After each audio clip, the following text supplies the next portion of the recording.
Hey guys, tonight we're heading deep into a forgotten corner of the ancient world, where the air is thick with smoke, the walls are buzzing, and your odds of making it through the day are frankly not great. Welcome to a Hellenistic bee farm tucked somewhere in the Mediterranean hills where the olives sag low, the goats scream louder than they should, and 1,000 bees are already aware of your presence. Before you even open your eyes, you hear it, that low, vibrating hum. Not the kind of hum that lulls you back to sleep, no. This is the kind that tickles your spine and makes your eyelids twitch. The air smells like burnt thyme and old honey. Your face is sticky. Your legs are tangled in a coarse wool blanket that feels like it was woven by someone angry. And something is crawling across your foot. Don't worry, it's just a beetle. Probably. The hut you're sleeping in is little more than a bee smoker's dream. The walls are made from clay and straw with blackened rafters dripping with soot from years of burning dried dung and herbs to pacify the hives. There's no window, just a slit for smoke to escape, which it doesn't. The floor is dirt, the mat is lice-ridden, and your pillow is a folded goatskin. Congratulations! You've woken up on a third-tier Hellenistic apiary, and your first mistake was signing up. So, before you get comfortable, take a moment to like the video and subscribe, but only if you genuinely enjoy what I do here. And hey, post your city and local time below. I'd love to know when and where you're listening from. Now, dim the lights, maybe turn on a fan for that soft background hum, and let's ease into tonight's journey together. You sit up and immediately regret it. Your spine cracks like an old amphora, and something wet drips on your forehead from the ceiling. Looking around, you spot 6 clay beehives, short, barrel-shaped cylinders with little holes punched into the sides. Each one is alive with motion. Bees dart in and out in disciplined chaos, ignoring you like you're just another warm lump in the corner. A man's voice croaks from outside. Up! The sun's already burned your share of the olives. You don't know what that means, but it sounds like you're late. You stumble outside into the blinding sunlight. The air tastes like pollen and ash. You cough, hard. The farm around you is a patchwork of low, terraced walls lined with flowering herbs, lavender, rosemary, thyme, all buzzing with life. In the distance you see more hives, and further still, a goat chewing aggressively on someone's tunic. Your guide, the man who shouted earlier, is hunched over a stone basin, washing bee stings off his forearms with brine. He's wearing a crusty linen tunic and a scowl. His skin is weathered, his nose has been broken at least twice, and his voice sounds like someone gargling sand. You the new one? He asks without looking up. You nod. Mistake number 2.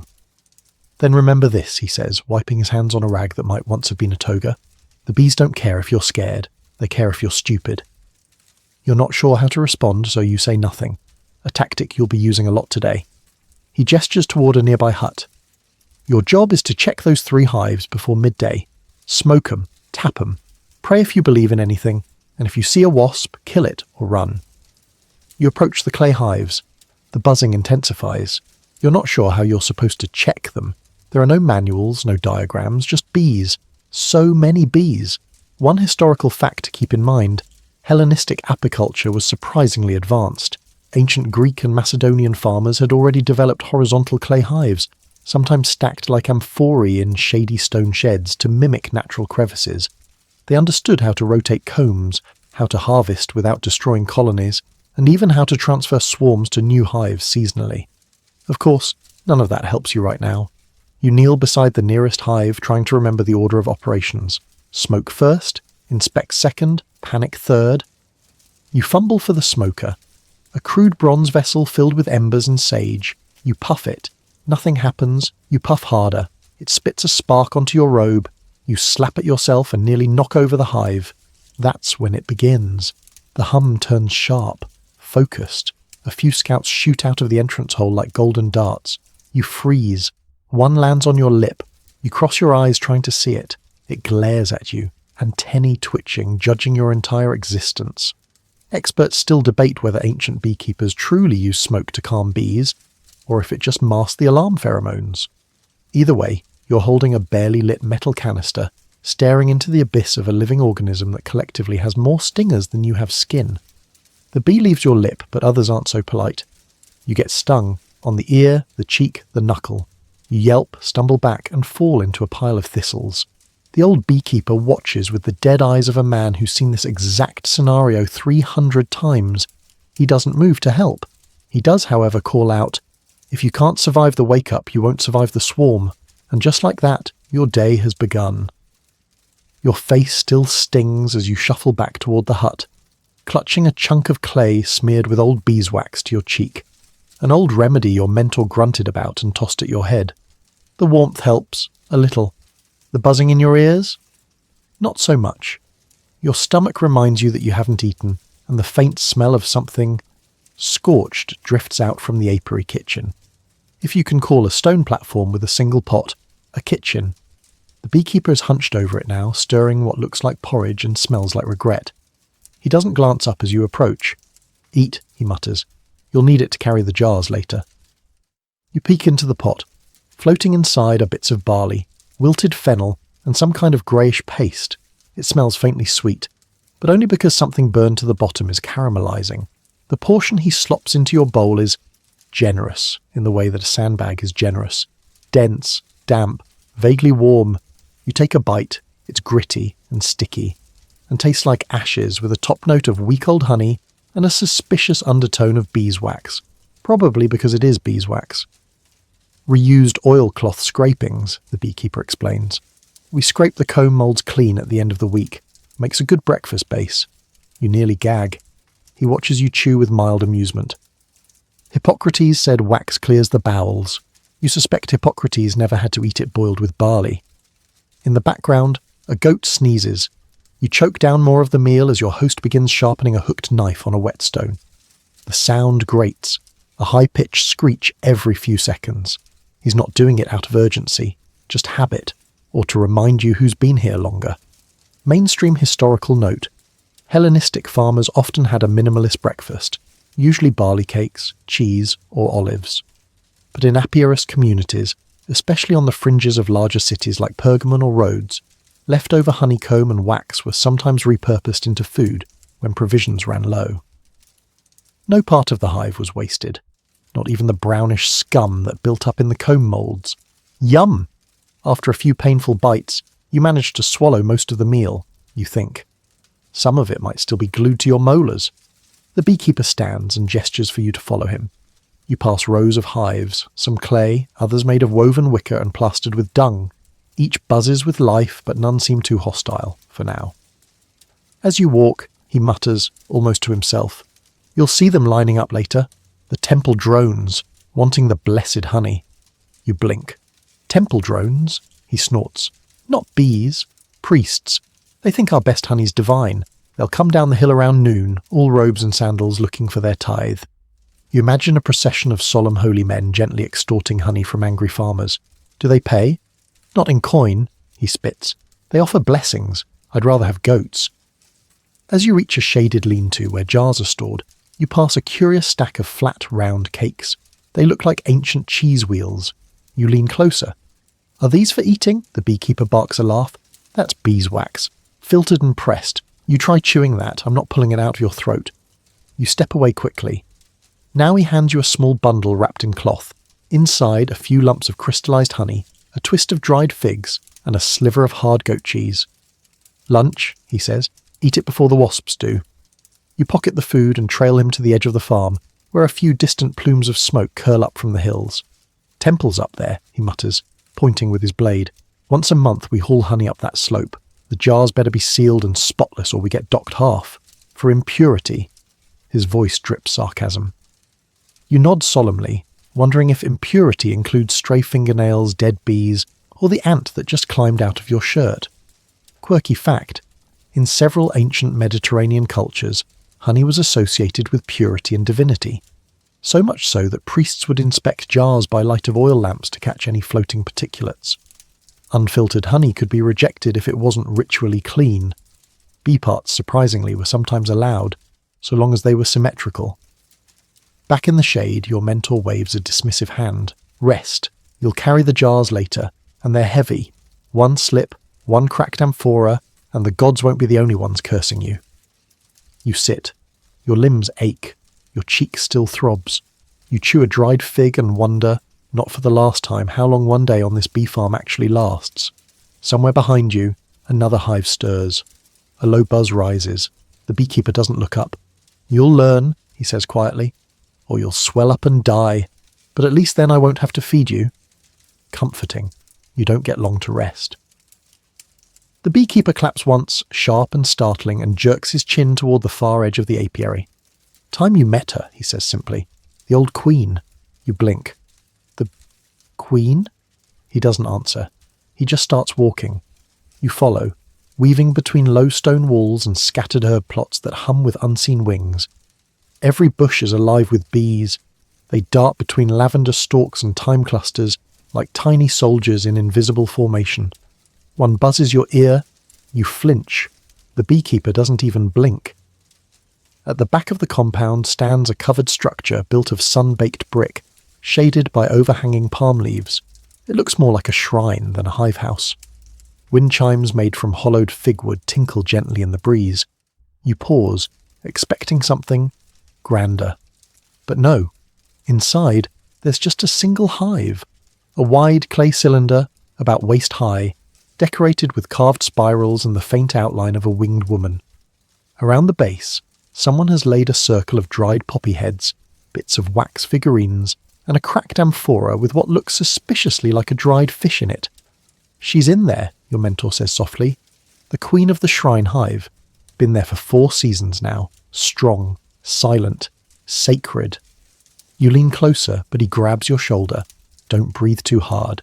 Don't cast shadow across the entrance. They remember." You go still, uncertain if he's being poetic or serious. Possibly both. A stream of bees flows calmly in and out of the hive. They're larger than the others, their golden hairs dusted with deep orange pollen. Unlike the angry swarm from earlier, these bees seem composed, focused, holy, even. Scholars remain divided on whether Hellenistic apiarists actively worshipped certain colonies, or if this was more symbolic ritual. But there is undeniable evidence, from temple carvings in Delos to votive offerings in Rhodes, that some hives were treated as sacred. They were often linked to fertility cults or dedicated to goddesses like Artemis or Demeter. The beekeeper sets down a small bowl of milk and honey on a flat stone near the hive. "A little offering," he murmurs. "Old habit. Myrrh next week." You glance at the bowl. Flies are already circling. He swats them away with a sprig of mint and steps back. "These bees don't sting unless they have to," he says. "They watch. Wait. Remember faces." You swallow. Then he reaches into his tunic and pulls out something wrapped in linen. He unrolls it gently, revealing a small glass vial filled with thick golden fluid. "First draw of the season," he says. "From her hive, the best there is." He uncorks it, holds it under your nose. The scent hits you like a memory you never had. Floral, resinous, earthy and sweet. It smells like the stories grandmothers tell under fig trees. You blink again. "That's from one queen?" "All queens," he shrugs, "but she leads them. There are others, but not like her." Then, without warning, he recorks the vial and tucks it away. Not for drinking, it's for trade, or prayer, or bribes. You've never wanted honey more in your life. He gives you a sidelong glance. People come from 2 valleys over to taste it, say it makes their teeth ache with happiness. You don't know what that means, but you nod. "Don't touch that hive," he adds. "Ever. Even if the others collapse. That one stays sealed unless the priest calls for it." You both stand in silence a moment longer. You can hear your heartbeat, or maybe it's the wings of the bees. It's hard to tell. Quirky tidbit. Some Hellenistic superstitions held that bees could recognize specific individuals and even detect moral impurity. If a beekeeper had committed a crime or told a lie, their hives might become aggressive or stop producing honey altogether. Naturally, this made beekeeping an unusually ethical career path, at least in theory. The beekeeper finally turns and walks away without another word. You hesitate, then follow.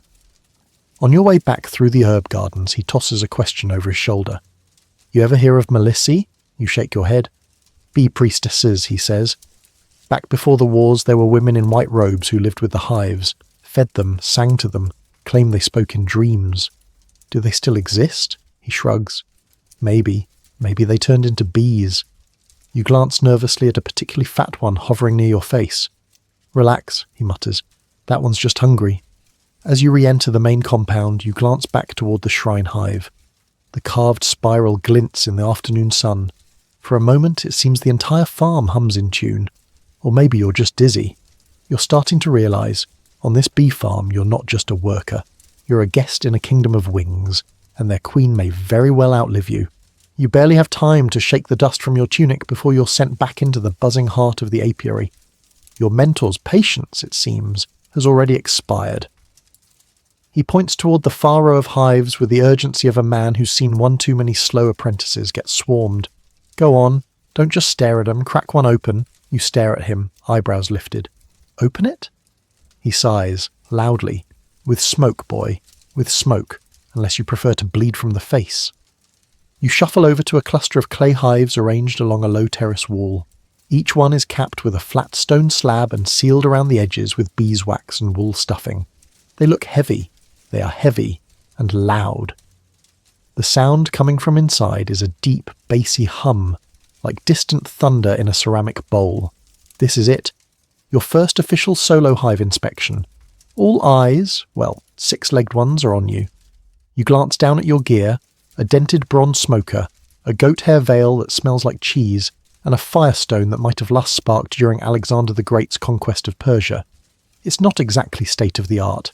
Still, you crouch beside the nearest hive, fumble with the firestone, and finally manage to coax a few curls of smoke out of the smouldering sage leaves inside your pot. The scent is sharp, green, medicinal. You waft it toward the hive entrance. Nothing happens for a moment. Then, it's like flipping a switch. The bees emerge, slowly at first, then in numbers. They don't attack, they hover, watching, wings vibrating in sync, tiny eyes locked on you like dozens of flying philosophers judging your technique. You lift the stone lid carefully, too carefully. It slips, thuds. A crack forms down one side of the hive. You freeze. The bees do not. A swarm floods out like angry molasses. Your hands go up instinctively. One bee dives directly into your veil. Another lands on your collar. You stagger back, smoker forgotten, trying not to yelp as one finds its way into your sandal. Meanwhile, your mentor watches from a distance, with his arms crossed and his eyebrows raised so high they could launch into orbit. Eventually you recover the smoker, puff again, and manage to calm the outer edges of the swarm. They retreat reluctantly, back into the cracked hive. You peek inside. The interior is like a living labyrinth, golden combs lined in tight symmetrical rows, glistening with honey and dotted with white larval cells. A few bees crawl over the surface, delicately tending to each pocket. It's beautiful and slightly terrifying. Mainstream historical fact: Hellenistic beekeepers didn't just harvest honey, they cultivated the entire inner ecosystem of the hive. They rotated combs, split colonies, and even staged partial evacuations to prevent swarming. Their clay hives were usually horizontal cylinders with removable ends, making it easier to harvest honey without destroying the whole colony. This allowed for more sustainable apiculture than in many later European systems. You lean in closer, marvelling at the structure, and that's when a bee flies directly up your nose. You snort, sneeze, wobble, and fall backward into a thicket of rosemary. You lie there, dazed, staring at the sky, listening to the rhythmic beating of wings. Your nose is buzzing, literally. The bee eventually frees itself and zips away, probably muttering something unkind in bee. Your mentor strolls over and offers zero assistance. Well, he says, you didn't knock it over, that's an improvement. You sit up, thorns sticking out of your sleeves. I cracked it. Seal it with wax later, or fig sap if you want to be fancy. Bees'll forgive a bad opening. They don't forget a clumsy closure. You nod, filing that away under stuff that should have been mentioned earlier. Quirky historical note. Some Hellenistic hives were patched with figs, tree pitch, or even old wine resin. Beekeepers were often part botanist, part alchemist, concocting strange mixtures to seal cracks and lure swarms. There are even records of certain island farmers using mashed dates mixed with goat fat to attract bees. Don't ask why, just accept it worked. You stagger to your feet, brushing yourself off. You can still feel phantom stings from earlier, but the adrenaline is wearing off. Your hands shake a little. You exhale slowly. Next time, your mentor mutters, open it like it owes you money, but gently. You raise an eyebrow. That makes no sense. He shrugs. Neither do bees, but they make more sense than most people. You nod solemnly, like you understand. You do not. As you return to the row of hives to try again, you catch a glimpse of the sacred one in the shrine behind you. Its entrance is quiet, controlled. You imagine the queen inside, perfectly calm while the rest of the world hums in chaos. And you begin to wonder, is it the bees that are irrational, or just the humans trying to control them? By the time your trembling hands manage to open a second hive without incident, your face is shiny with sweat, and your tunic is damp in all the worst places. The bees have, for the moment, accepted your existence, though whether that's due to your improving technique or sheer exhaustion on their part is unclear. Your mentor ambles over, chewing on a sprig of wild fennel like it's the finest delicacy in Athens. He squints at your veil. "You've got it on backwards," he says flatly. You sigh, loudly, then fix it. "Better," he grunts, plucking a fig from a nearby tree. "Now let's talk about your clothes. You planning on surviving today or just volunteering for death?" You glance down at yourself. Your tunic is rough wool, already stained with sweat, smoke, and a few suspiciously yellow streaks. You're wearing sandals with thin soles, and the sash around your waist is little more than a frayed ribbon. Apparently, this is not up to code. The beekeeper nods toward a stack of neatly folded garments hanging from a peg beneath a fig bough.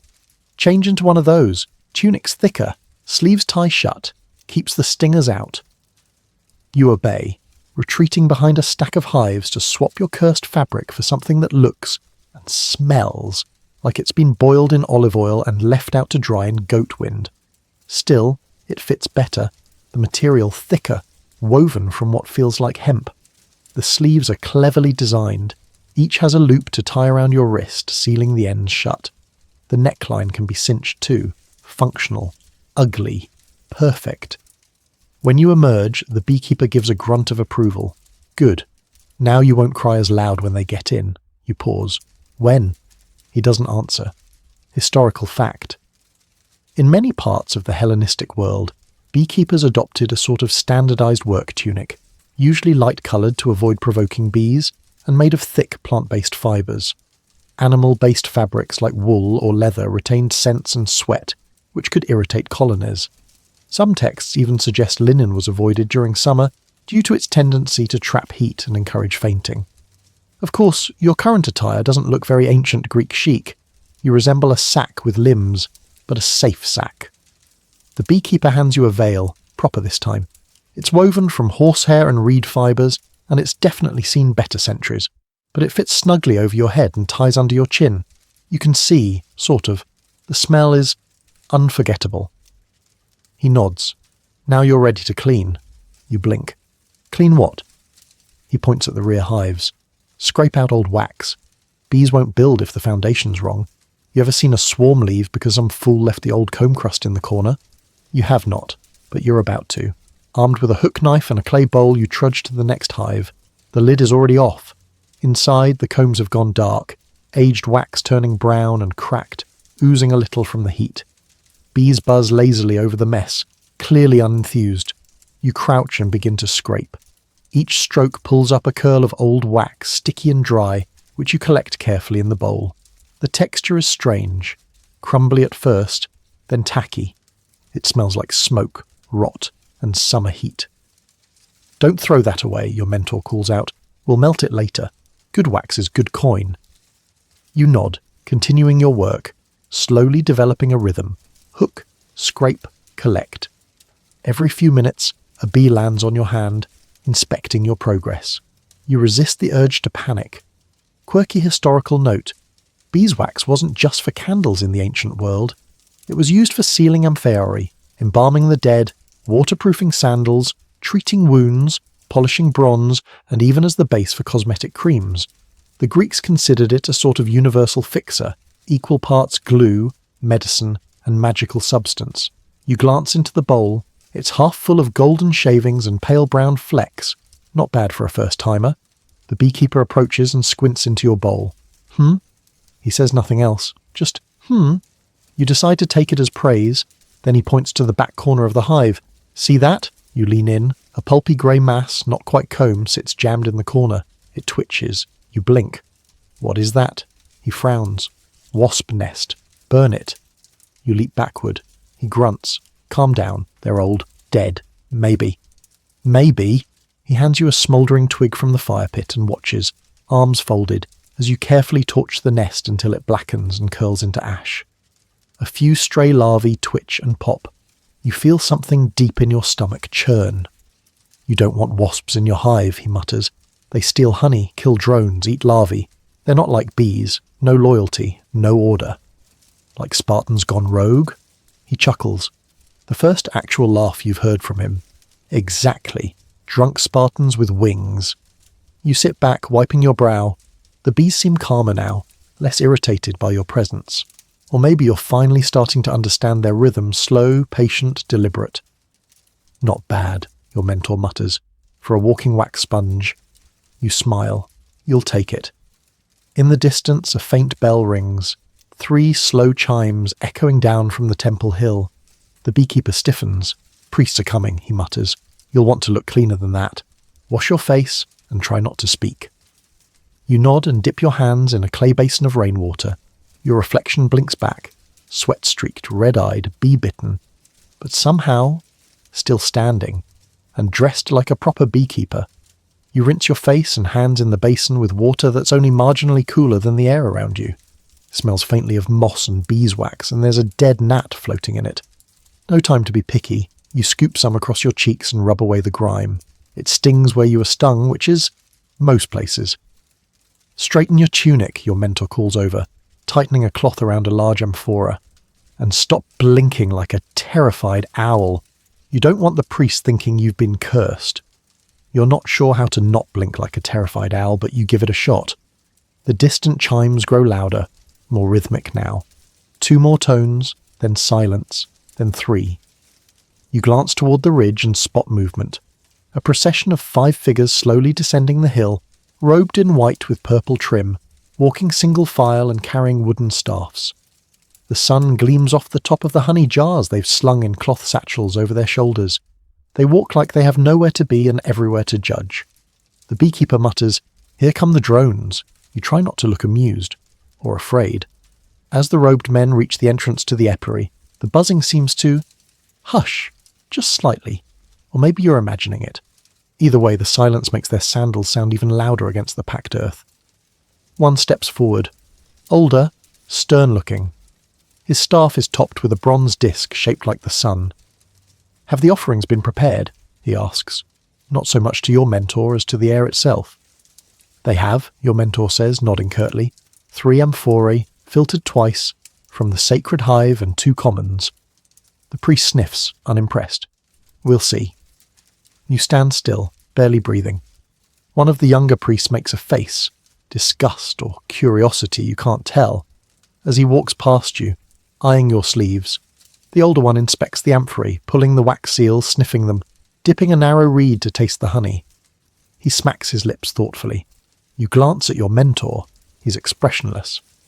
After a long pause, the priest gives a single nod. "Acceptable." "Glory to Helios," says another, with all the enthusiasm of a man commenting on damp wood. They begin their ritual, tracing a circle in the dust around the jars, chanting a series of short verses in a dialect so old even your mentor furrows his brow at parts. You catch phrases like sun-born nectar and winged daughters of the earth. One priest sprinkles crushed rosemary, another places a small beeswax candle atop each jar. Historical fact. In many parts of the Hellenistic world, honey was not only food but a sacred substance, used in offerings to sun gods like Helios and healing deities like Asclepius. Temple authorities often claim the first and finest portions of each harvest, believing it held spiritual purity, especially if harvested during solstices or full moons. As the ceremony finishes, the lead priest looks your mentor in the eye. "Your bees remain strong. They're loyal," your mentor replies. A pause. "May they stay that way." The priests gather the jars and begin their silent march uphill again, leaving behind nothing but sandal prints, flickering wax drips, and a faint trail of scent, myrrh, thyme, and judgment. Your mentor exhales once they're out of earshot. "Bees have better manners," you nod, still a little stunned by the formality of it all. Then he turns to you. "They didn't notice the crack, did they?" You blink. "What crack?" "The one you made in Hive 2, your eyes widen. "I thought you said we'd fix it later." "We will, but the gods might not wait. That's why you learn quickly." You chew your lip, wondering if Helios personally checks for hairline fractures. The beekeeper pats your shoulder. Relax. The sun god has bigger hives to worry about. Quirky tidbit. Some ancient beekeepers believed that divine wrath could manifest as hive collapse or sudden queen death. If a priest detected bad luck in an offering, a beekeeper might be ordered to burn his entire colony and start anew. Hence, many farmers developed quiet little rituals, secret gestures, whispered prayers, even offerings of wine poured under the hive entrance, just in case. You follow your mentor back toward the storage shed, your legs beginning to ache again. The brief adrenaline rush of holy visitors is wearing off, leaving behind only thirst and the realization that it's still morning. Now, he says, we prepare the combs for drying. You look at him, exasperated. Drying? He raises an eyebrow. What? You think the bees just hand us clean honey? You trudge after him, a thin layer of dust and heat coating your skin. Bee farming, it turns out, is 90% sweat, 9% stings, and 1% sacred dread. And the day's only halfway done. You're beginning to understand that everything on a Hellenistic bee farm is a process within a process. Nothing happens quickly, and nothing is ever done, especially not the honey extraction. The moment the priests disappear behind the ridge, your mentor claps his hands once and points to a sunlit work table beside a cluster of shaded jars. Comb sorting, he says. Use the copper hook. Don't crush the brood. You blink. The what? He sighs like a man who's explained this 30 times this week already. The brood. The larval cells. We don't harvest those unless we're feeding the sick or the soldiers. You want the capped cells, the sealed gold. The rest is nursery. Cut too deep and you ruin the next generation. Right. Don't crush the bee babies. Got it. You move to the table. It's a simple setup. Planks lashed over stone covered with broad fig leaves to catch drips. In the centre is a wide clay bowl and beside it a bronze knife with a curved, almost surgical blade. There are slabs of honeycomb stacked nearby, freshly pulled from the less temperamental hives. You pick up the knife, trying to mimic the movement you saw your mentor use earlier. Cut under the caps, slice gently, never sawing. The first comb gives way with a satisfying crunch. Golden syrup oozes out slow and thick and begins to puddle on the leaves. It's beautiful. Sticky, but beautiful. You gently place the trimmed comb into the bowl. One of the bees lands on your sleeve, watching as if silently judging your technique. You freeze. She crawls along your elbow, then takes off again. No sting, just silent appraisal. Your mentor watches from a distance, arms crossed. That's decent, he mutters. Not graceful, but not wasteful either. You allow yourself half a smile. Mainstream historical note, ancient Greek and Hellenistic apiarists used specialized knives, often copper or bronze, for cutting combs. Honey was rarely squeezed outright. Instead, the wax was sliced and drained, sometimes sun-warmed to loosen the viscosity. Beeswax and honey were both valuable, so damaging either with blunt tools was considered a costly mistake. You keep working.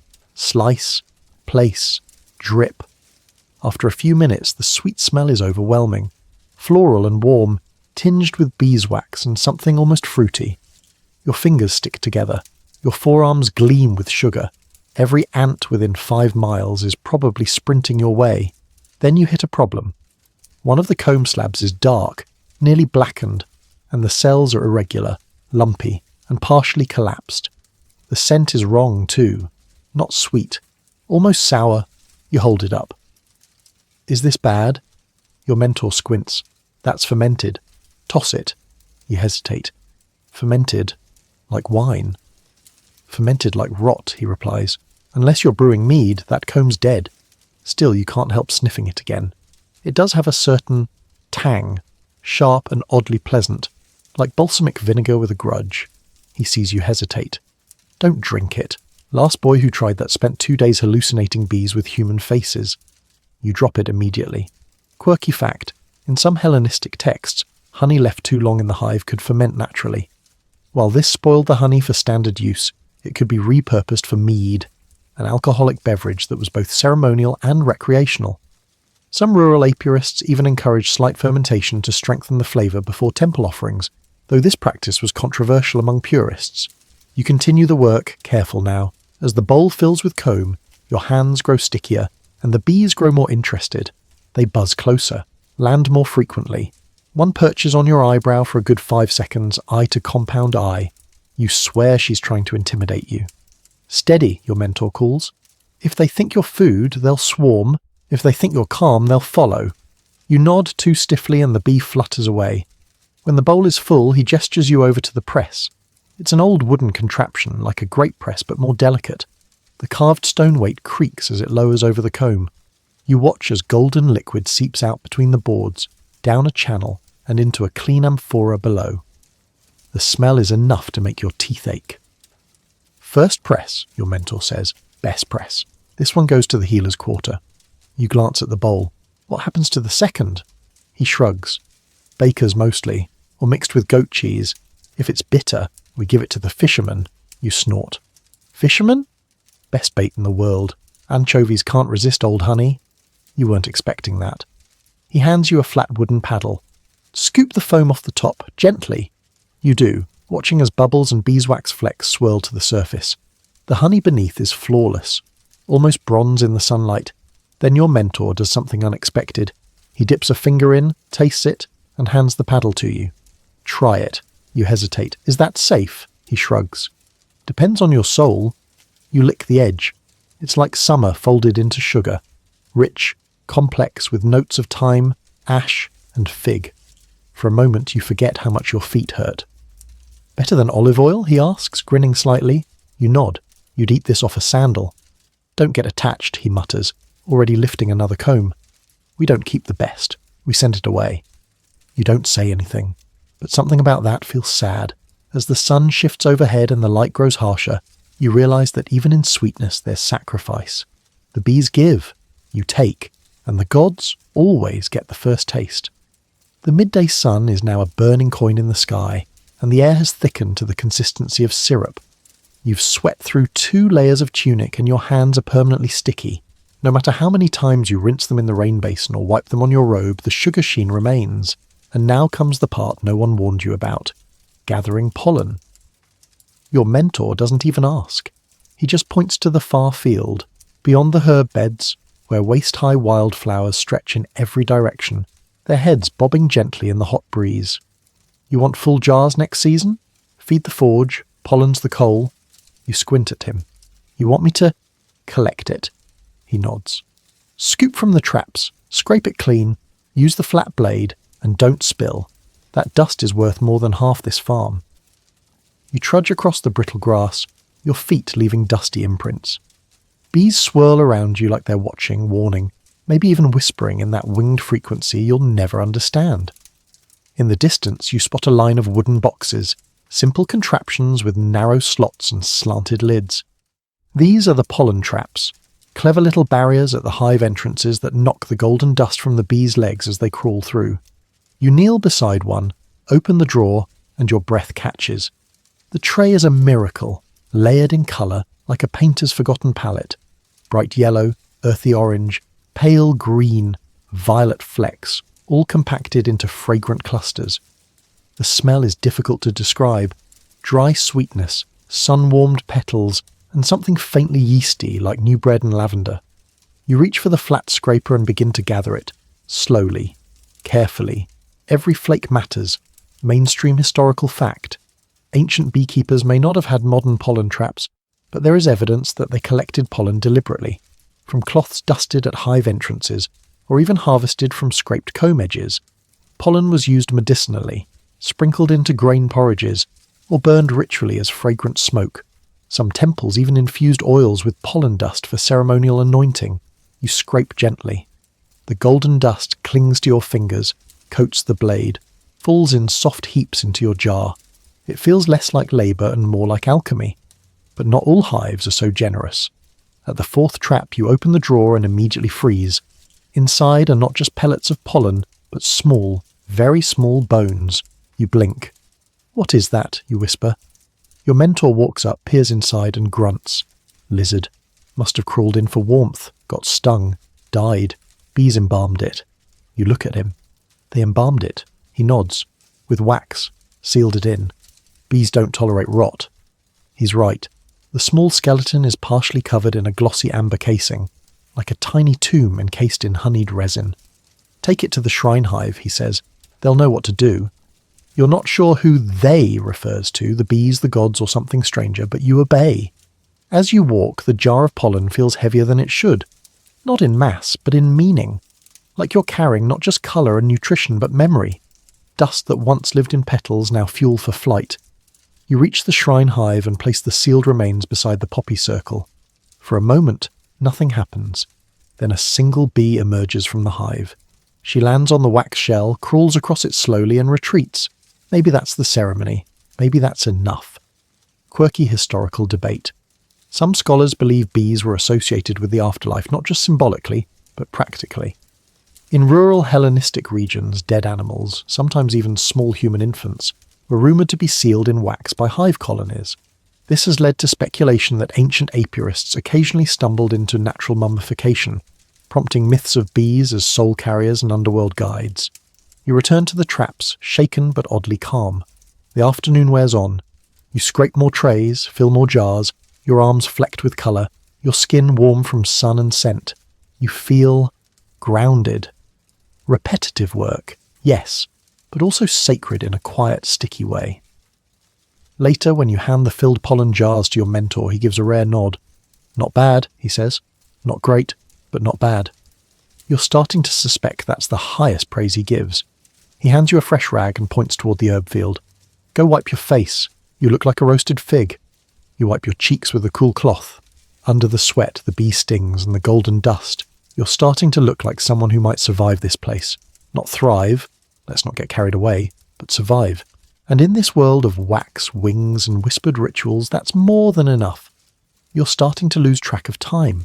How long you've been awake, how many bees you've met, how many times you've been stung, and whether your tunic has always smelled faintly like thyme and vinegar. Everything feels slow and sticky now, like you're moving through warm honey. And the sun, relentless as ever, continues to pour down over the stone walls and clay hives, turning the entire bee yard into a glowing oven of buzzing heat.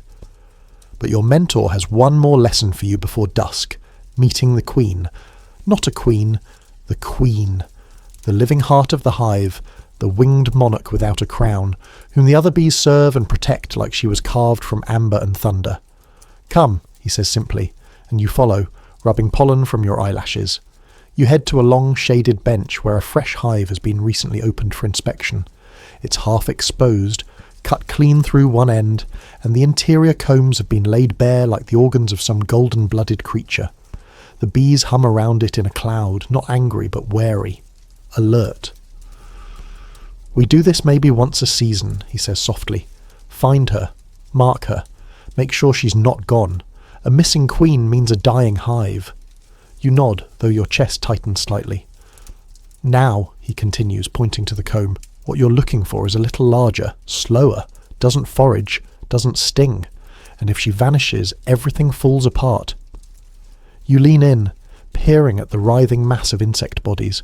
They flow like liquid, crawling over and around one another with a sense of quiet purpose. Thousands of legs, thousands of wings. You think you see something. Number. Then maybe. Yes, there she is. At first glance, she looks like the others, but then your eyes adjust. Her abdomen is longer, her movement more deliberate.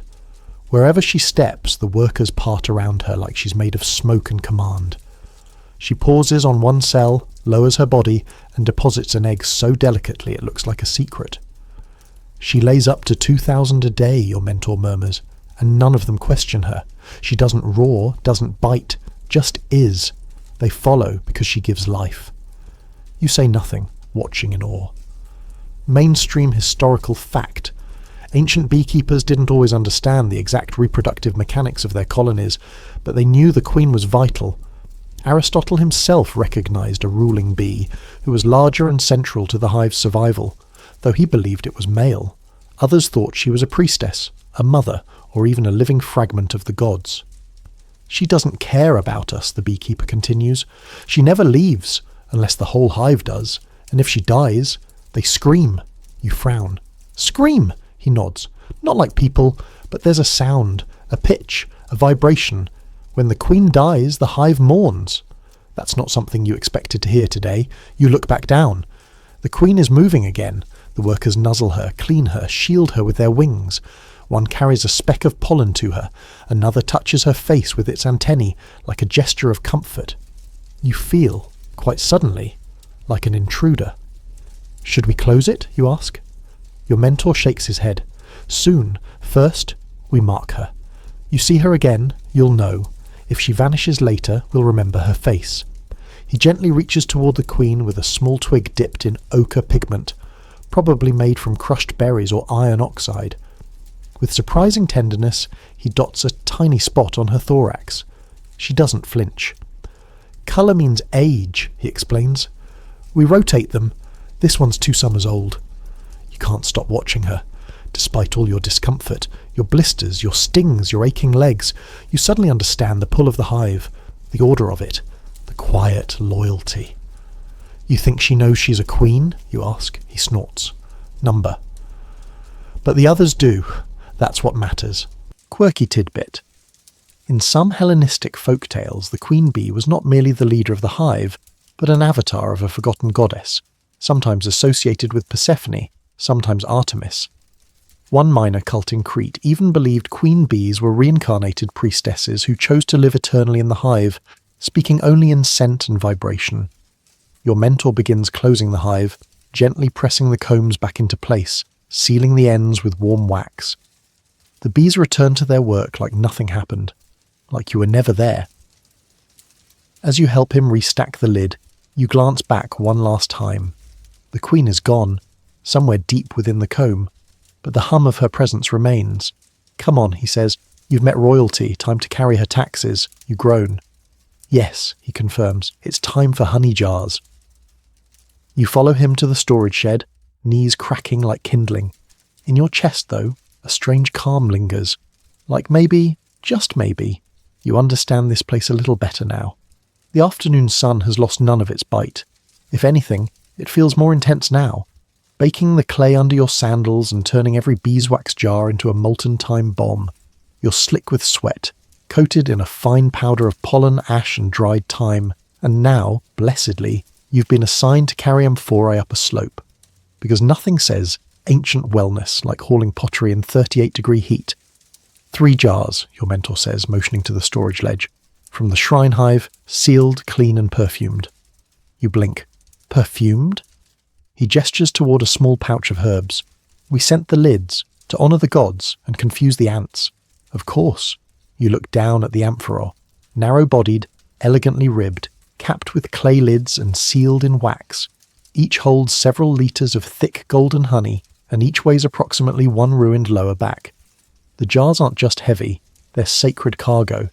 They need to be presented without a single smudge or speck of dirt. One slip, and you're the reason Helios doesn't shine next week. You pick up the first jar, immediately discovering new muscles in your forearms you didn't know existed. Your mentor hands you a sprig of myrrh and a pinch of crushed thyme, and instructs you to rub it gently into the wax seal. The scent is sharp, citrusy, and oddly calming. Then he ties a looped rope around the neck of the amphora, hands you the second sprig and gestures uphill. That way, Temple's waiting. You start climbing. The slope isn't steep, but the midday heat makes it feel like dragging a sun-soaked donkey uphill.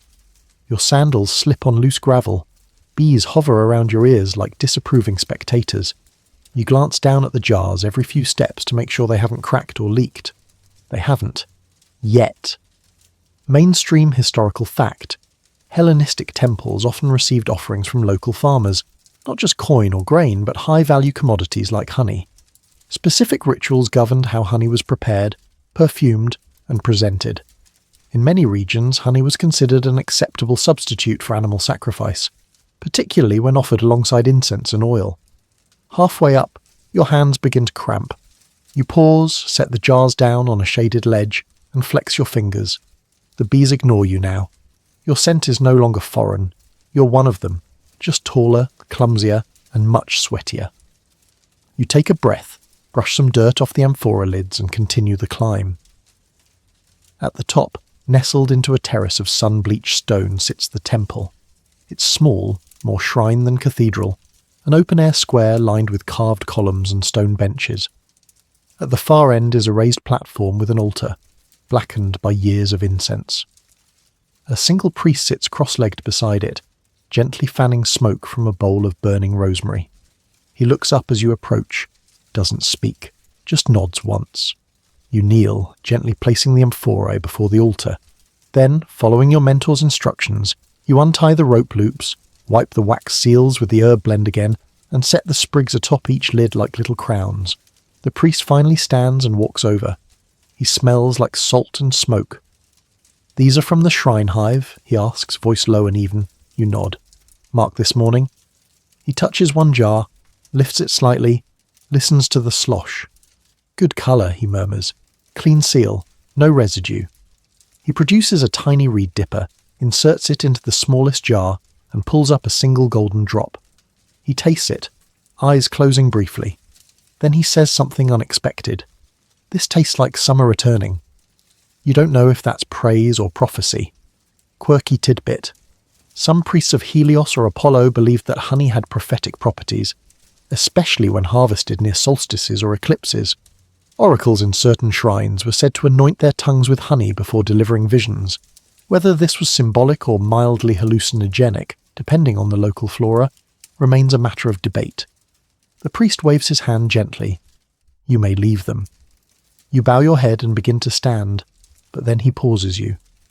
"There's an old story," he says, barely above a whisper, "that when the gods first received honey they wept, not for the gift, but for the labour it cost to give it." You nod slowly. "That's your place in the story," he finishes. "You're the cost." Then he turns back to the altar. You head downhill, empty-handed, limbs trembling not just from the climb but from something else, something quieter and deeper. It's not every day you feel like a line in a myth. When you reach the apiary again, your mentor is waiting. They accept it? You nod. They did. He grunts. Then the sun will rise tomorrow. You lean against a stone wall and let yourself rest.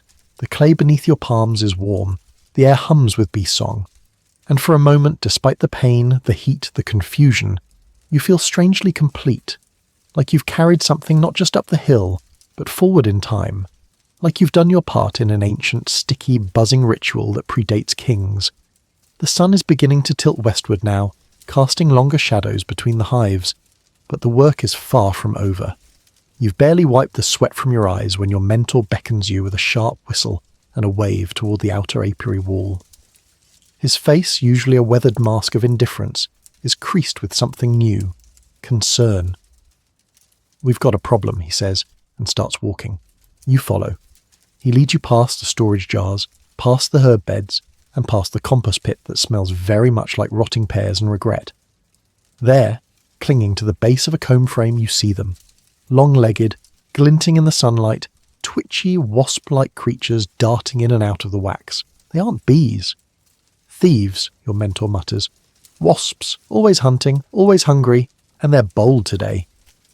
You watch one of them crawl along a comb, antennae flicking before plunging its narrow head into a cell and slurping the contents. A bee rushes at it. Too late. The wasp is already in the air again, triumphant. "Why don't the bees stop them?" you ask. He squints. "Too hot. Too tired. These ones aren't warriors, and once wasps scent a weak hive, they keep coming." You crouch for a closer look. The wasps move like assassins, silent, fast, efficient. One even drags a larva out of a cracked cell and takes off with it, as casually as a baker snatching a roll. Mainstream historical fact. Wasps were one of the greatest threats to ancient hives. Hellenistic apiarists had no synthetic deterrents, so they relied on physical barriers, smoke, and, when necessary, brute force. Some records suggest early wasp guards, essentially apprentices tasked with patrolling apiaries with clubs or nets, were common in peak summer. Your mentor hands you a short, curved stick wrapped in cloth. Wax paddle, swing gently, don't hit the bees, and wear the veil tight. You take it and step forward. One wasp zips by your ear. You swing and miss. Another buzzes near the comb. Whack, direct hit. It drops like a pebble. "Not bad," he says. You swat another and another. You're not sure if you're protecting the hive or just venting frustration, but the effort feels good. Honest. You glance at your mentor, He's moving slowly, checking the other hives for signs of damage. One comb has been gnawed at the corners, another oozes honey from tiny punctures. "We'll need to reseal these," he mutters. "Tonight, before the ants come." As you both work, a distant shriek rises from the field. You freeze. So does your mentor. "Birds," he growls. You both look up, and there they are. A small flock of bee-eaters, iridescent green and bronze, diving like arrows through the air. Their wings slice the heat. Their beaks snap open and shut with deadly precision. "Double trouble," he mutters. "Grab the veil cloths. Wave them." You sprint to the workbench, grabbing the long strips of reed fibre cloth and flapping them in the air like a mad scarecrow. The birds flinch, flutter upward, then dive again. You shout, loud enough to startle the goats, maybe the gods, but they keep coming. Eventually the noise and movement become too much, and the birds retreat to the ridge, grumbling. Your heart pounds. Bees whirl around you in circles, agitated by the noise, but not aggressive. You think they know you were trying to help. Quirky historical detail. Bee-eaters were a known enemy to ancient apiarists, and many farms included painted totems or hanging discs of reflective metal to scare them off. In some areas, people believed these birds were divine punishers sent when beekeepers failed to respect hive purity. Others saw them as omens of drought, of change, of gods displeased. You slump to the ground, exhausted. Your mentor sits beside you, holding the wax paddle like a sword. "People think the worst part of beekeeping is the stings," he says. "It's not. It's the things that aren't bees." You nod slowly, your arms ache. Your legs feel like mashed olives. A wasp corpse clings to your sandal. He glances at you. "You didn't run. That's good." "I almost did," he grunts. "Almost counts for nothing in a swarm, but for wasps, it'll keep you alive." You sit in silence for a while, the two of you watching the hives settle. The bees are returning to order. Drones buzzing lazily through the air, workers cleaning the comb, a kind of balance restored, but only barely. He stands. "We'll patch the combs, then seal the weak ones for the night." You look at him. "And tomorrow?" He shrugs. "Tomorrow the wasps come back." But you already knew that. By now the sun is low enough that the shadows have begun to stretch and the humming of the hives has softened, not silent but subdued.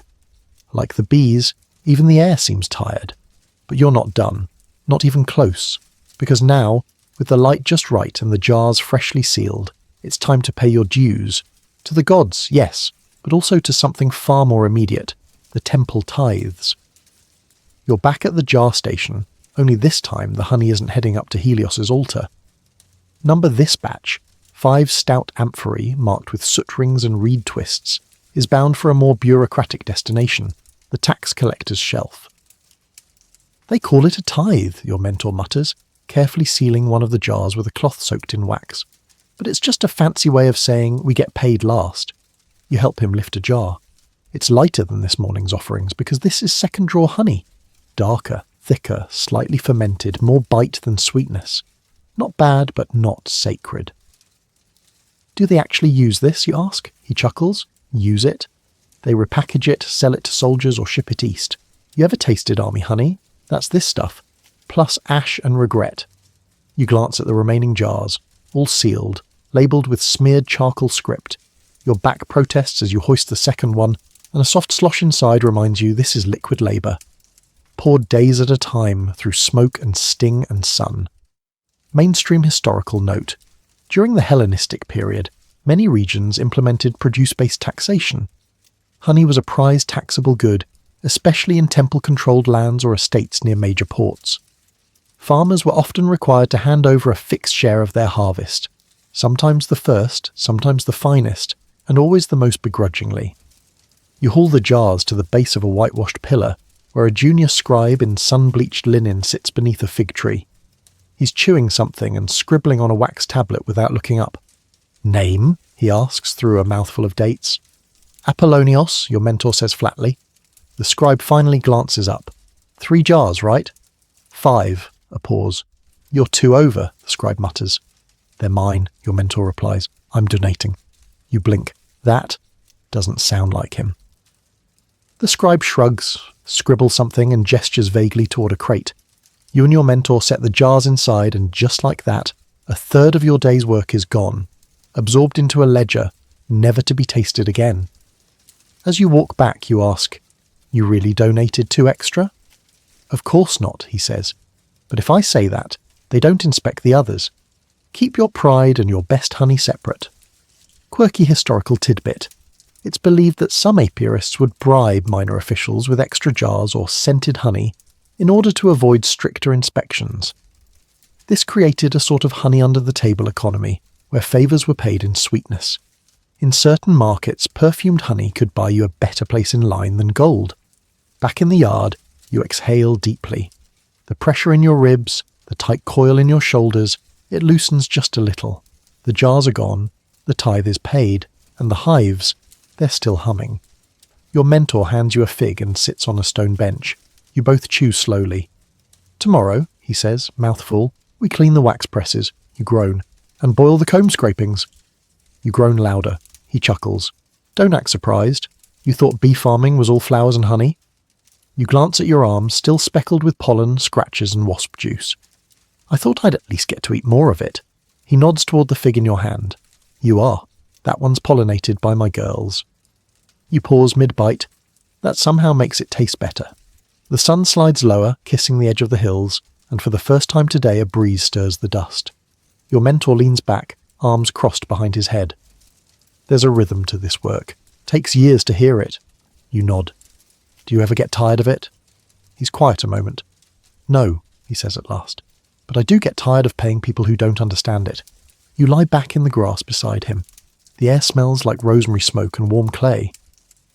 Above you, a single bee hovers, silhouetted in the amber light, her tiny wings catching fire with the sun. And for now, at least, no one's shouting, swarming or stinging. Evening begins to settle, painting everything in golden pink light. The bees are quieter now, still busy but slower, lazier, the frenzied urgency of midday replaced with a gentle winding hum. You'd think this would be your moment to breathe. It is not, because you, in your infinite curiosity and honey-addled hunger, have just made a terrible decision. You ate too much honeycomb. It started innocent enough. Just a few sticky bits scraped off a broken frame, a snack while sealing the lids, then another sliver, then a chunk from the side of the press, then one of the firmer caps, thick and chewy and full of glistening half-warm honey that dripped straight into your soul.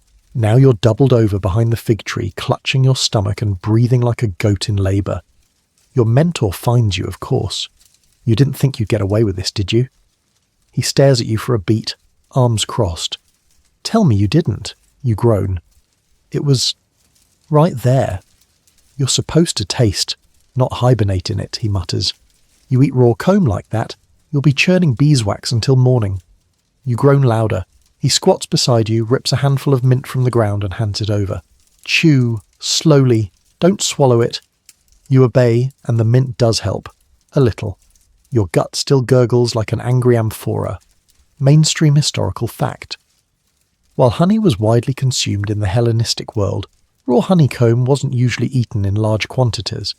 It was chewed like gum or melted into warm water. Too much wax, especially unfiltered, could cause serious digestive discomfort, something ancient healers noted and warned against. That didn't stop eager apprentices from trying their luck. As you chew the mint and try not to pass out, your mentor sits beside you and begins whittling a bit of olive wood with a knife. "You know," he says casually, "they used to accuse people like you of stealing from the gods." You glance at him, pale. "What?" He nods. "Old stories. Take too much honey without giving something back. Bad luck follows. Crops fail. Bees swarm and don't return. One guy even got stung in his sleep, right on the eyeball." "That can't be real," he shrugs. "You want to test it?" You do not. Quirky tidbit. In some rural Greek villages, beekeepers observed informal rituals after harvesting. They'd leave an offering near the hive, water, wine, or even a fragment of cheese, as an apology for taking the honey. Others whispered prayers.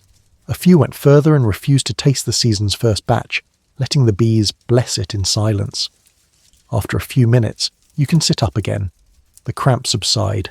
Your vision stabilizes. You no longer feel like you're going to transform into a wax sculpture of regret. Your mentor raises an eyebrow. "Learned your limit?" You nod, vigorously. He stands and dusts off his knees. "Good. because tomorrow you'll be boiling that mess down and skimming it yourself. Might as well taste it again on the way out. You make a face. He grins. Welcome to the sacred cycle. Back at the workbench, he opens a small wooden box and pulls out something you haven't seen before.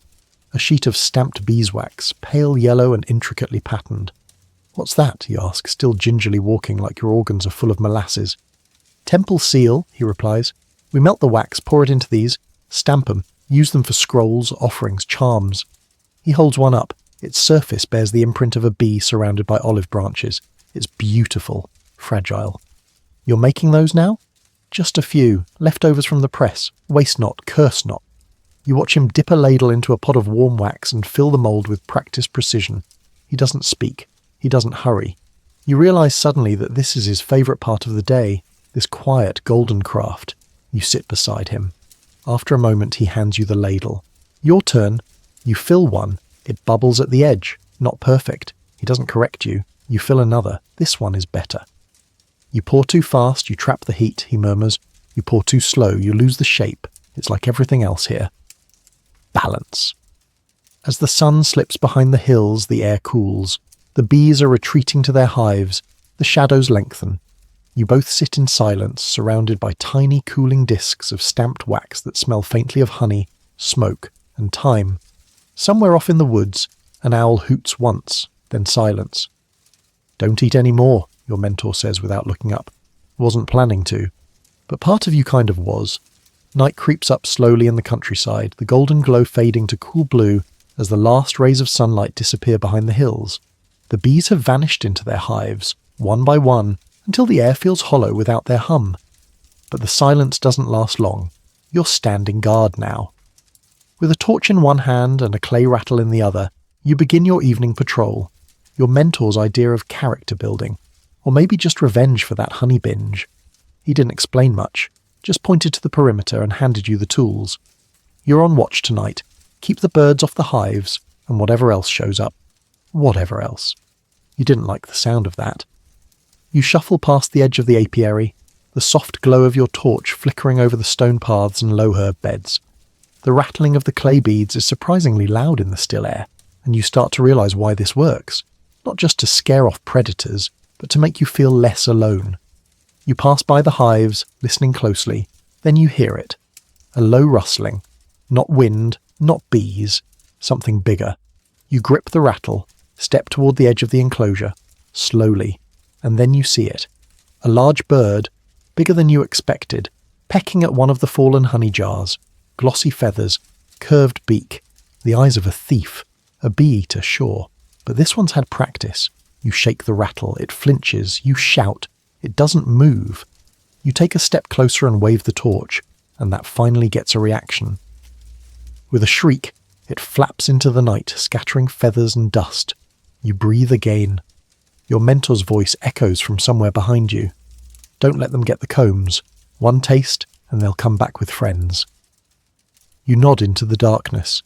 There's always a friend, especially when food is involved. Mainstream historical fact. In the ancient Mediterranean, nighttime bee predators included not just birds, but foxes, badgers, and snakes. Hives were often raised on platforms or ringed with thorn branches to deter them. Beekeepers took shifts to guard the hives on vulnerable nights, especially near harvest time or during full moons when animals moved more actively. You continue your rounds. Halfway through, you reach the north end of the apiary, the least visited, more overgrown. A pile of wax scraps and burned combs sits in a pit, waiting to be disposed of properly. Something moves there. You step closer, slowly, carefully, and then you see it. Not a bird, not a fox, a snake. Coiled in the wax pile, flicking its tongue, the sheen of its scales catching the firelight like polished bronze. Your heart stops. Mentor, you whisper. Loud enough to carry, not loud enough to provoke. He's already there. Somehow. Silent as a shadow holding a long-handled rake. Old guest, he mutters. Lives in the wax pit. You blink. Lives here? He nods. Keeps the mice down. We let him stay. He knows not to touch the hives. You glance at the snake, who seems unconcerned with your presence. It slithers deeper into the pile, disappears. Quirky tidbit.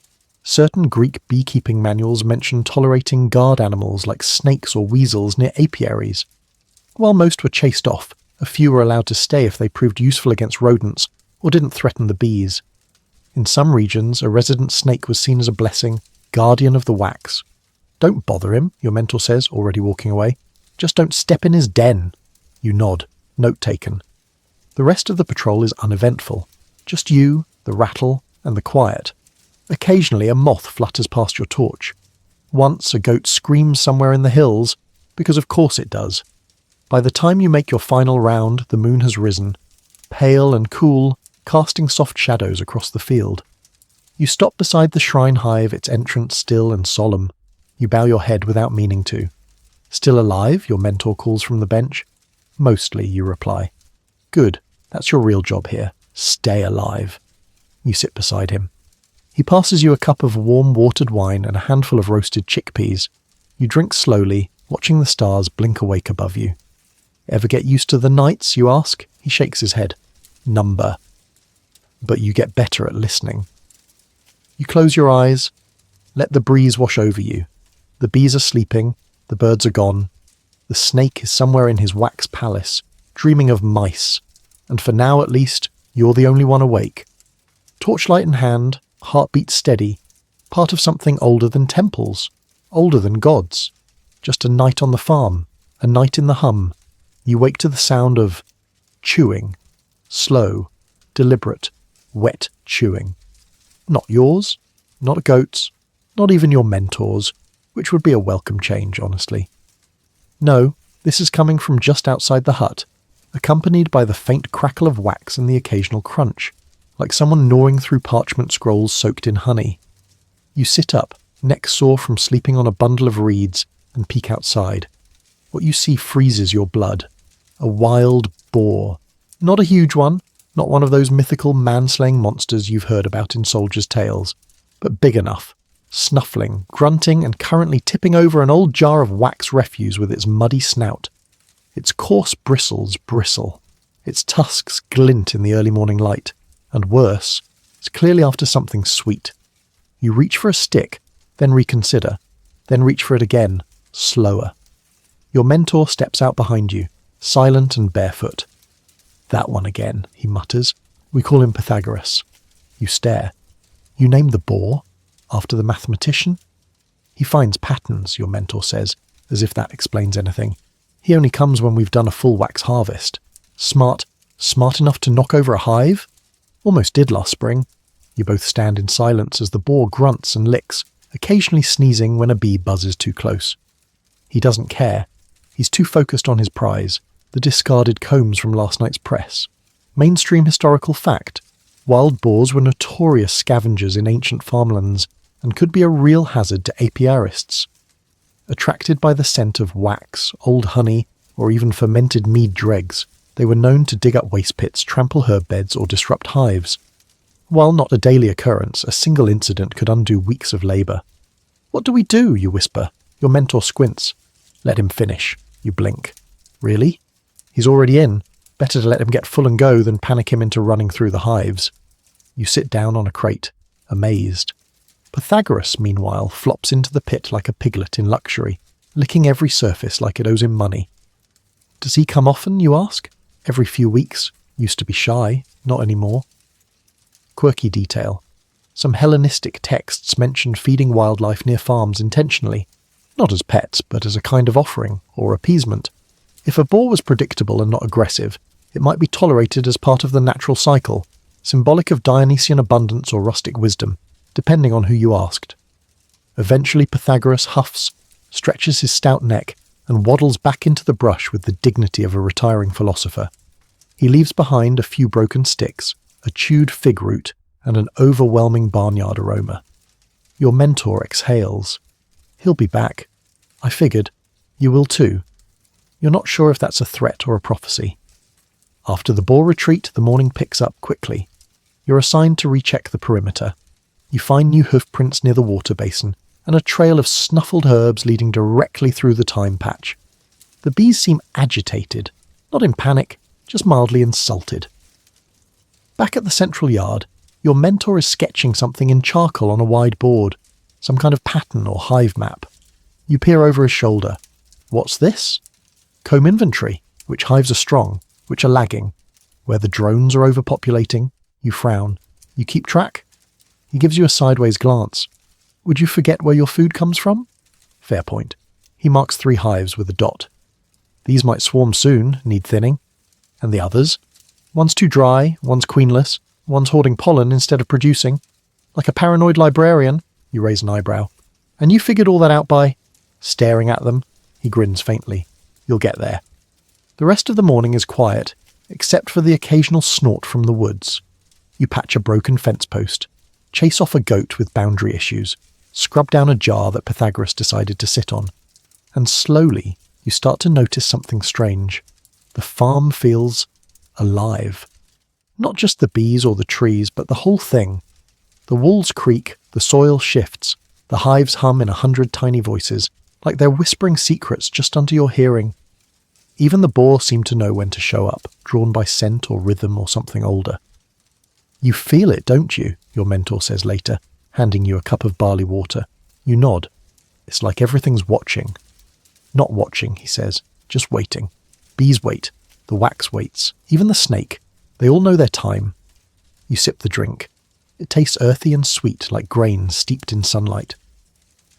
You think I'll ever really understand this place? You ask. He shrugs. Some people live here their whole lives and don't. Others get it in a day. Doesn't matter. The bees don't care. They just keep going. You nod. And somewhere off in the trees a twig snaps. You don't even flinch this time. Let Pythagoras come back. You'll be ready. By mid-morning, things begin to feel strangely normal. You've stopped flinching every time a bee lands on your arm. You've stopped checking every bush for Pythagoras. You've even begun to anticipate your mentor's grunts and vague hand signals. You'd almost call it peaceful until you hear the shouting. 2 voices, high-pitched and agitated, echo down the hillside. Then a clatter. Then, was that something breaking? Your mentor sighs the sigh of someone who was hoping for one quiet hour. Neighbours, he mutters, and probably more mead. You follow him up the side path, winding past an old stone wall covered in ivy and buzzweed. The shouting gets louder, and now you can make out some of the words. Accusations. Insults. One man is very upset about a goat. The other is defending his fermented miracle. Neither seems sober. You reach the crest of the hill just in time to witness one man, tunic askew, holding a crooked clay jug, pointing at your mentor's apiary and yelling, "Your bees stole my yeast!" You glance at your mentor, expecting him to be confused or annoyed. He's neither, just resigned. He's trying to make honey wine, he mutters. Again. The man with the jug is named Theon. You learn this because the other man, who's holding a basket of half-rotted apples, keeps shouting it. Theon, you mixed that batch with rotten figs! Rotten figs! It tastes like vinegar and shame! Theon takes a dramatic swig from the jug.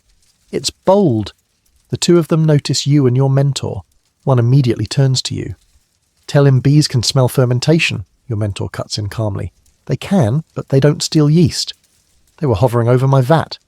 Because it smelled like sadness, your mentor replies. You snort. Loudly. Mainstream historical fact.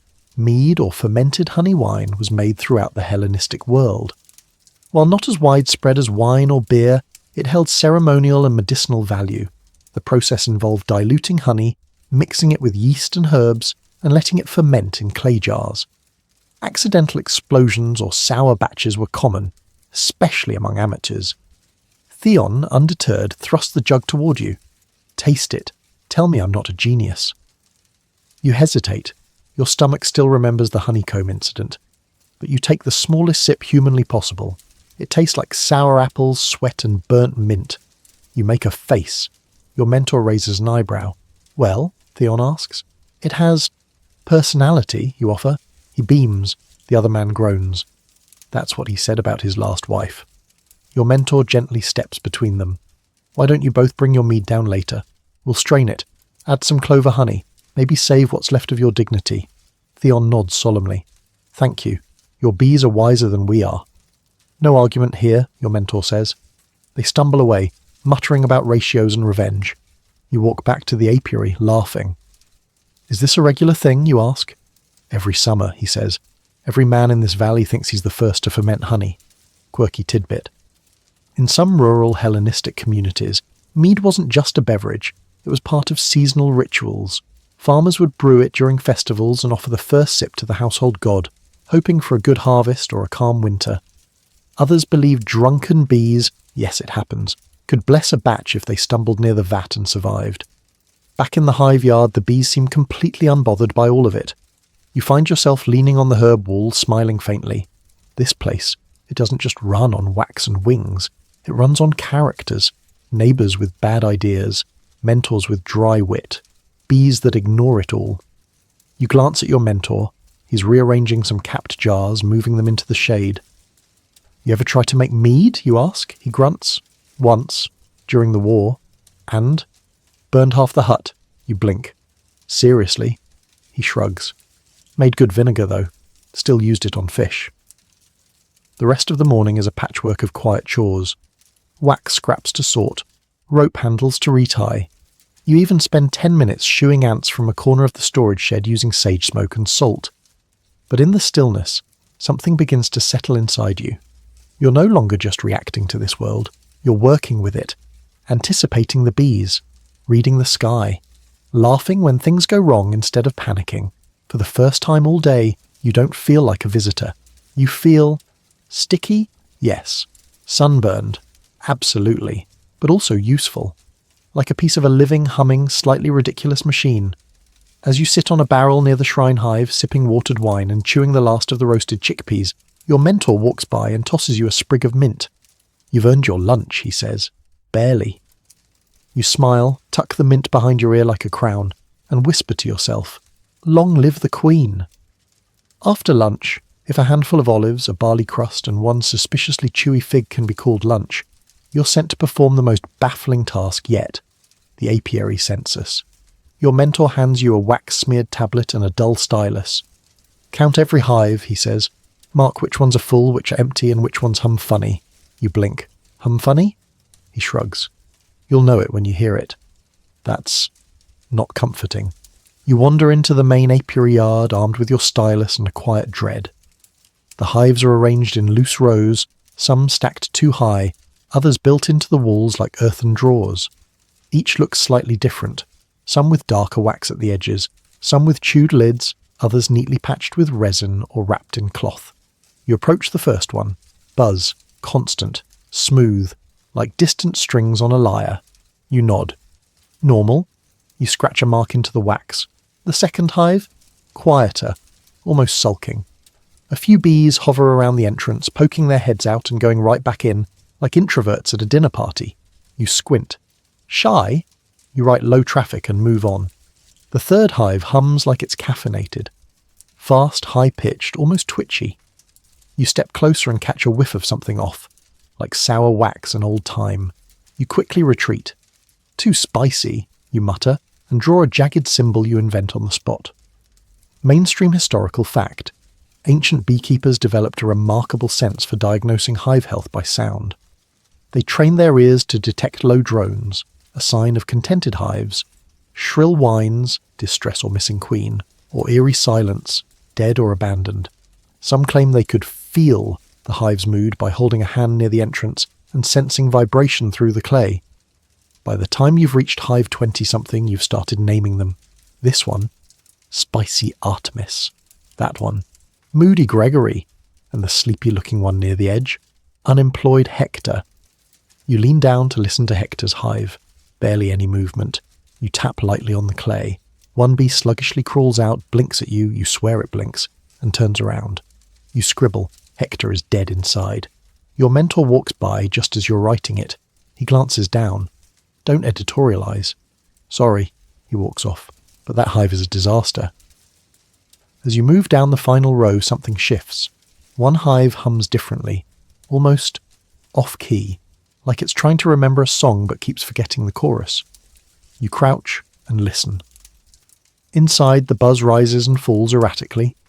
The entrance hole has dried resin around the rim, like the bees tried sealing it up but stopped halfway. A few drones crawl out, then wander in circles. You glance back toward the bench. Mentor. He walks over, peers inside, and frowns. That one's queenless. Seriously? Yup, no rhythm, no order, just drones. They're guarding empty cells and pretending it matters. Sounds like my uncle, he chuckles. You laugh, but this hive won't last long. Without a queen, they'll stop making brood. They'll eat the rest of the honey, then they'll die. You stare at the entrance. Can't we fix it?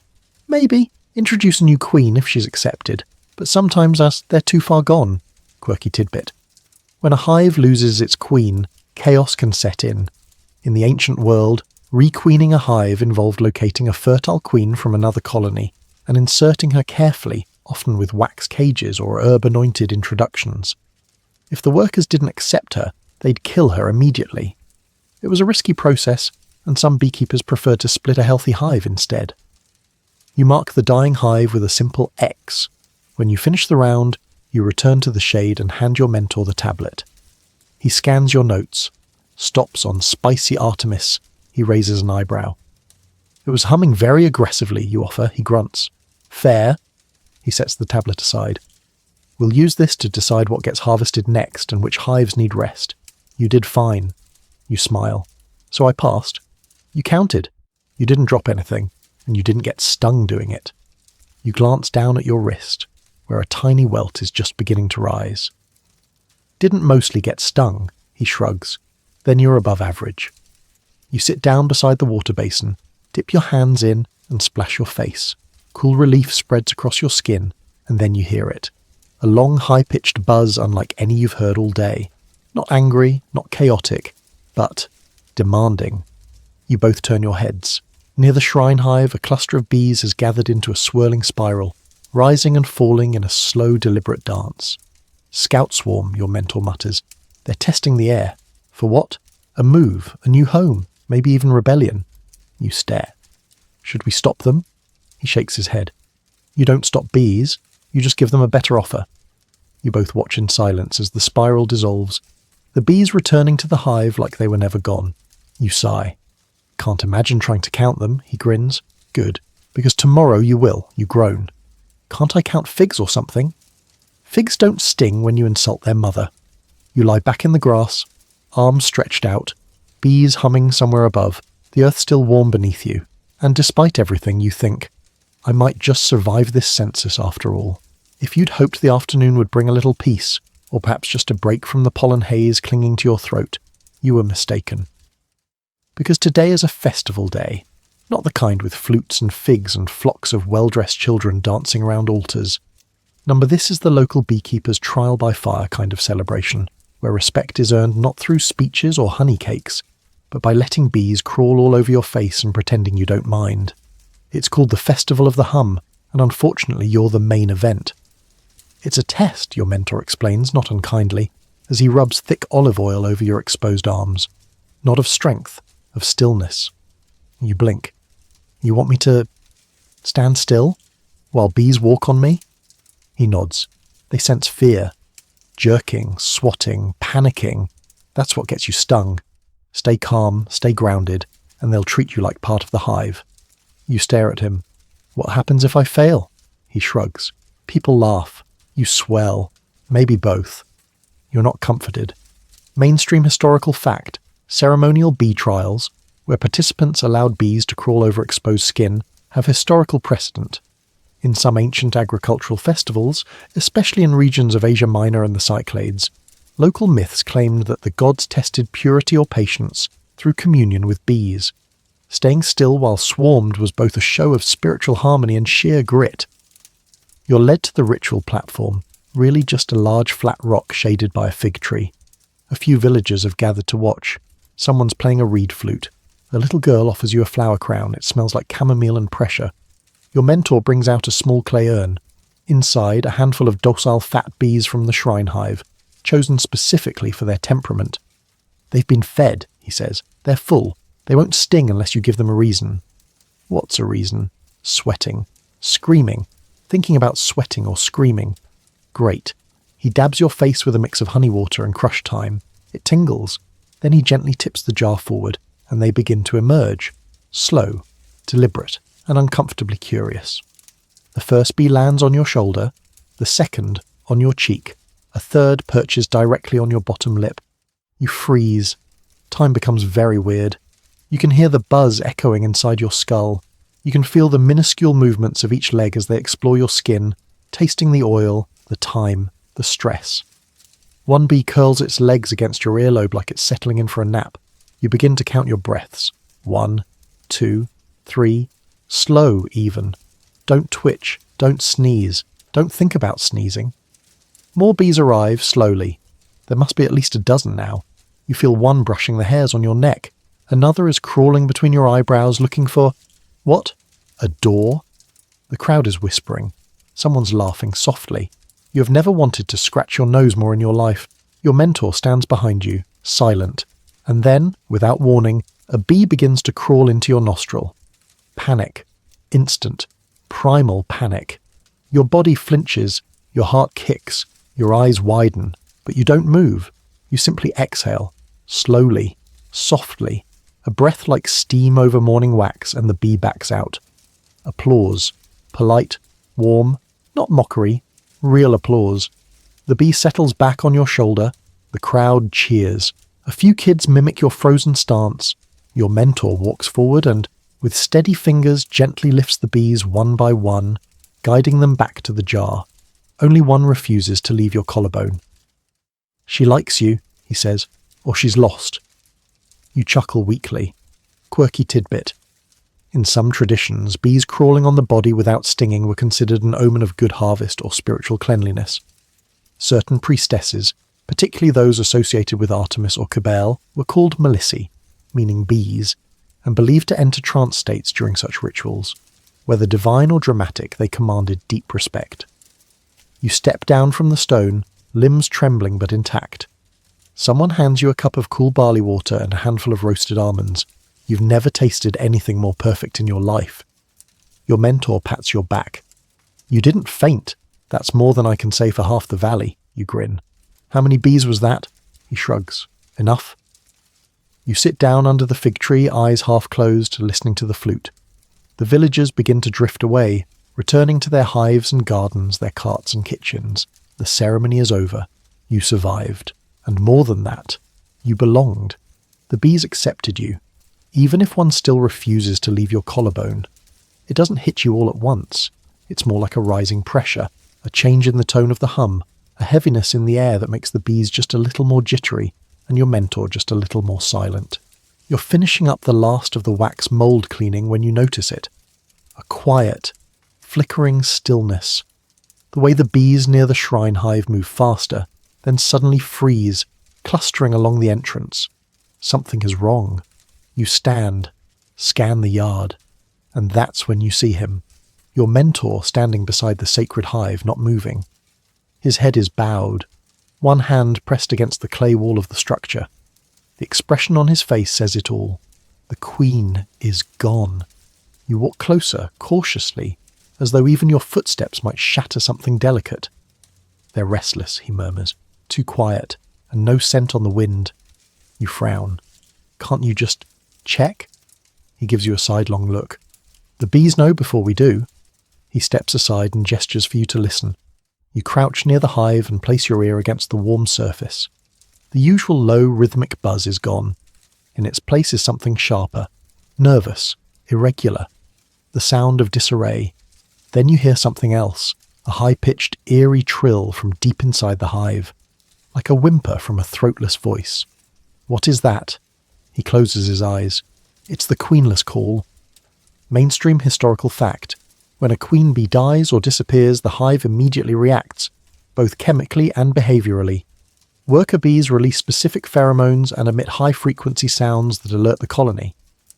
Without a queen, organization begins to break down almost immediately. The bees become frantic, confused and defensive. You step back, heart suddenly pounding.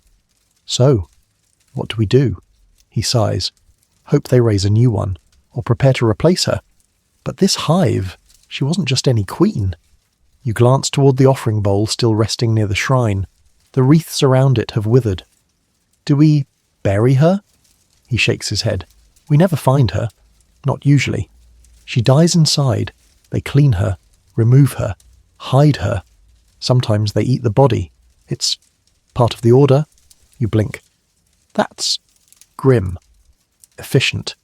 He picks up a jar of wax and hands you a small reed torch. We light the vigil tonight. 3 wicks. No smoke. You help prepare the space in front of the hive, clearing a ring of stones, brushing away stray comb fragments. He pours melted wax into 3 shallow bowls and inserts twisted herb stems as wicks. We burn clover, thyme and ash bark, he explains, the 3 flavours of morning, and we don't speak while they burn. You nod. As the sun sets behind the ridge, you both kneel before the shrine hive and light the first flame. The bees, oddly, do not scatter. A few hover near the bowl. One even lands on the wick, dances in a small circle and lifts off again. You light the second flame, then the third. Silence. No buzzing, no speech. Just firelight reflecting in your mentor's eyes and a hollow feeling building in your chest. You didn't know the queen, not really, but somehow you feel the weight of her absence. And then, from inside the hive, you see it. A worker bee dragging something, pale, limpio, light as ash. It's her, or what's left of her. The bee drops the tiny body at the hive entrance and turns away. Another bee begins to chew at the remains, then another. You turn away. They break her down, your mentor whispers, even though he said no words. Make her into wax, into memory, into the next queen. Quirky tidbit. Some ancient philosophers saw the bee's behaviour as a model for society. Loyal, orderly, and unafraid of death. In certain texts, the queen's death was seen as a metaphor for leadership and rebirth. Her body broken down and reborn through the colony's collective will. A sort of civic resurrection. You stay with the flames until they burn out. When the last wick sputters and dies, your mentor places a flat stone over the ashes. That's the end, he says. But not the hive. He shakes his head. If they raise a new queen within 3 days, they'll survive. If not, they scatter or die. You sit back on your heels. What can we do? Nothing. Just watch and wait. If it happens, it happens. And you realise, this is how it always is, isn't it? Life in the hive, life in the field, death beneath the comb. The queens come and go, but the work never stops. As you stand, brushing wax dust from your knees, your mentor claps a hand on your shoulder. She was a good one, he says.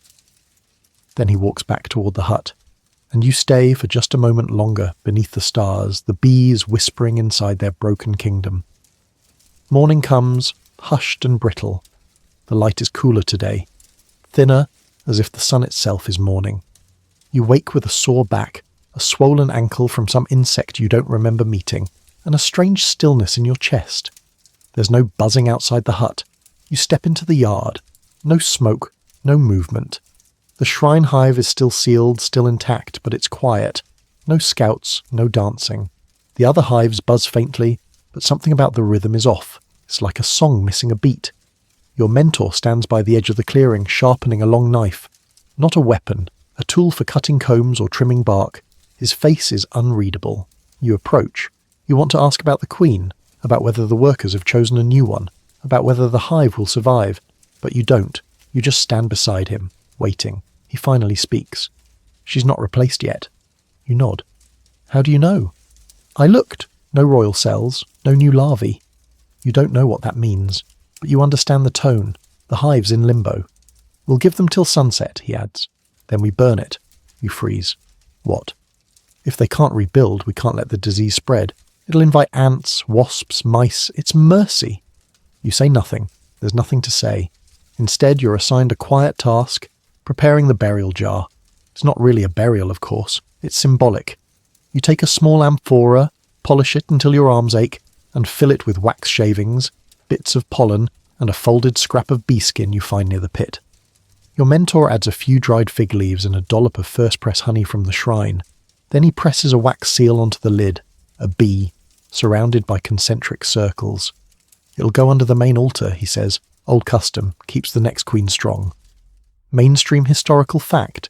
Some ancient beekeepers practiced hive burials, not of the bees themselves, but of their memory.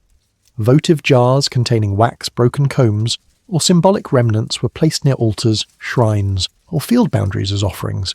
It was a form of agricultural closure, a ritual of endings. At dusk, you light a fire pit near the base of the shrine hive. The flames flicker blue and gold as the wax melts, and your mentor chants a short verse. Just words, murmured from memory. Names of plants, names of seasons, names of queens who outlived their hives. You place the jar into the hollowed altar and seal it with fresh clay. It's warm in your hands. You press your thumb into the lid, leaving a mark. Yours.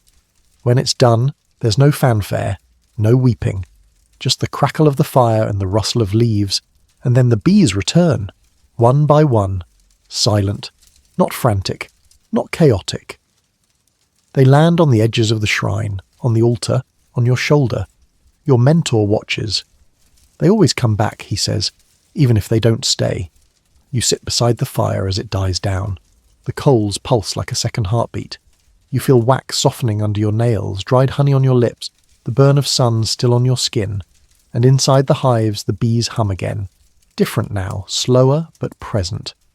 Quirky detail. In some remote valleys, apiarists believed that hives could grieve. If a beekeeper died, it was customary to tell the bees, literally whispering the news to the hives. Failure to do so was said to curse the colony. Whether the belief was superstition or metaphor, it reflects something deeper, a reverence for the continuity between human and hive. You whisper your own message now, not a poem, not a prayer, just thank you. You don't expect a response, but a single bee lands on your hand and sits there calmly. Then it flies away, and you let it go. Now the stars are out. The bees are tucked into their combs, their wings folded, their hum softened into a gentle breath within clay and wax. You're back in the hut, curled under the same reed blanket that once scratched your legs, but now it feels like home. There's a lingering scent of thyme, smoke, and the faint sweetness of pressed honey rising from the walls, a quiet reminder of everything that happened and everything that's still alive. Your mentor is asleep by the door. The goats outside have stopped muttering. The fire has burned low, and the torchlight flickers like fireflies on the far wall. You let your eyes drift closed. Your skin is sore but whole. Your hands are sticky but steady. Your breath moves with the rhythm of the hive. Inhale, like a bee returning home. Exhale, like wax cooling into shape. All day you've been pushed, pulled, bitten, burned, and blessed. And now you rest. Not just because you need to, but because this world, this wild, buzzing, beautiful world, has finally accepted you as one of its own. So breathe with the rhythm. Let the hum fade, let the wax cool, and sleep. Sleep knowing you've survived the sacred cycle. Sleep knowing that tomorrow the bees will still be here, and so will you. End of script. Sweet dreams.